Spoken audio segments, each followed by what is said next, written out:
Universitas Indonesia sedang ramai setelah kelulusan Menteri Energi dan Sumber Daya Mineral Bahlil Lahadalia dalam program doktoral Sekolah Kajian Strategik dan Global atau SKSG UI pada Oktober 2024. Kontroversi kelulusan Bahlil tak hanya terjadi di luar kampus.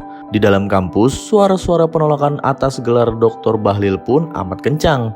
Kelompok-kelompok dosen, kalangan profesor, mahasiswa, alumnus, dan Badan Eksekutif Mahasiswa atau BEM memprotes keras gelar untuk Bahlil itu.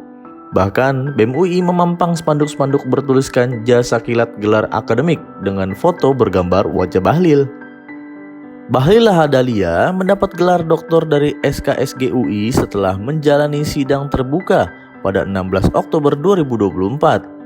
Adapun disertasi yang dia buat berjudul Kebijakan, Kelembagaan, dan Tata Kelola Hilirisasi Nikel yang berkeadilan dan berkelanjutan di Indonesia.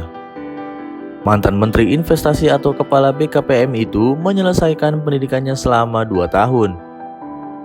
Sengkarut disertasi Bahlil pertama kali muncul pada Agustus 2024 ketika dia diduga menerbitkan artikel ilmiah di jurnal Predator.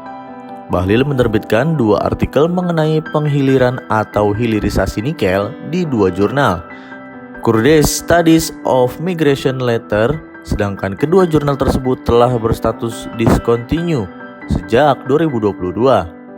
Promotor Bahlil, Chandra Wijaya, yaitu Teguh Dartanto dan Ator Subroto, ikut dicantumkan sebagai penulis dalam artikel tersebut. Permasalahan berikutnya muncul ketika Jaringan Advokasi Tambang atau JATAM menyatakan penolakan atas pencatutan nama mereka sebagai informan dalam disertasi Bahlil. JATAM mengaku didatangi oleh seorang peneliti bernama Ismi Askia yang mengklaim berasal dari Lembaga Demografi UI. Namun JATAM mengaku tidak pernah memberikan persetujuan baik lisan maupun tertulis untuk menjadi informan dalam disertasi Bahlil itu.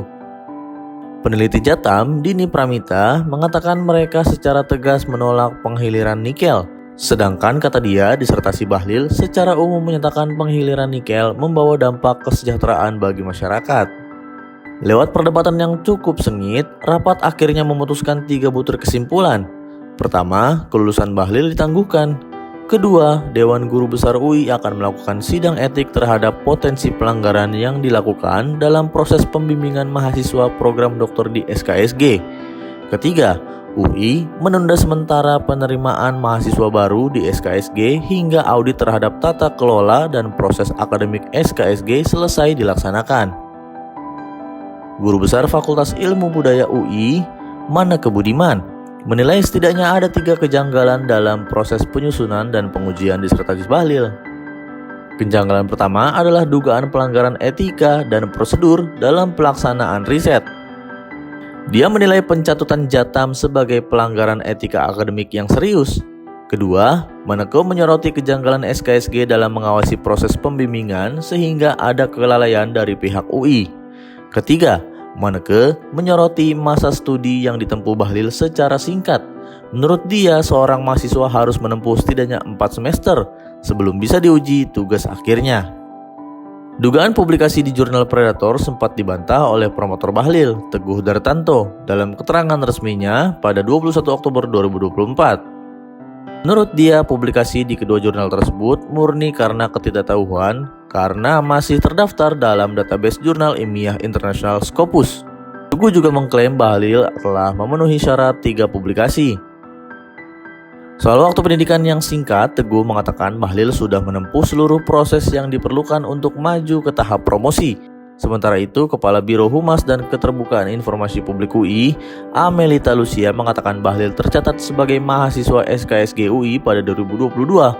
Menurut Amelita, Bahlil mendaftar melalui jalur riset dalam program doktor di SKSG UI.